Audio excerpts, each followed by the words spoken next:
Hey crew, talking pull-ups today, and there's two different ways to do pull-ups. Now I'm not talking hand position or width. What I'm talking about is, do we want to flare our rib cage or do we want to keep our rib cage down?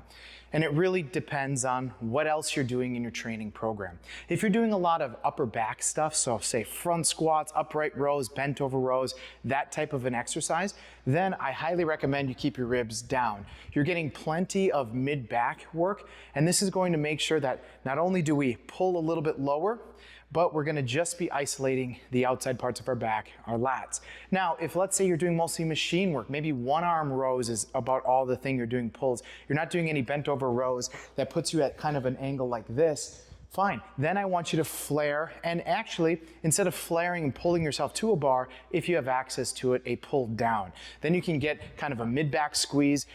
Depending upon the grip you have, the width you have, you can have more or less lat engagement. But again, today, because I'm doing a lot of front squats, bent over rows, I'm gonna keep my rib cage down. Now I love using resistance, or assistance rather, whether I'm using a machine or a band like this, because I'm less about how many pull-ups can I do and more about how many can I do while maximizing pulling my shoulders and my elbows down. So you're gonna see me coming far above this bar, my chin is coming far above this bar, so that I can get the most stretch at the bottom. I'm gonna keep my ribs down, big stretch. I pull myself up, big stretch. I pull myself up and down, pull.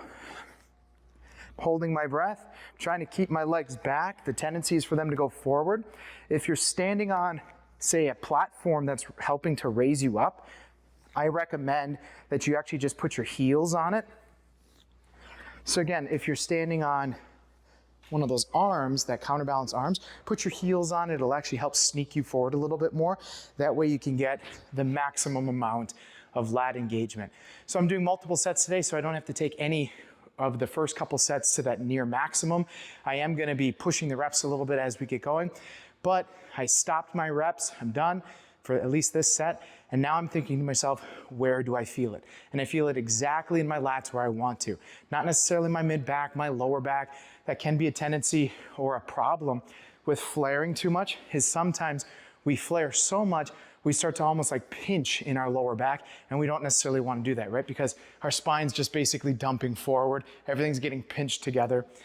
And again, unless you need more mid-back training in your training, you should, in my opinion, keep your rib cage down so that you can isolate those lats. This is Coach Josh with GarageKingGyms.com. I'll see you guys next time.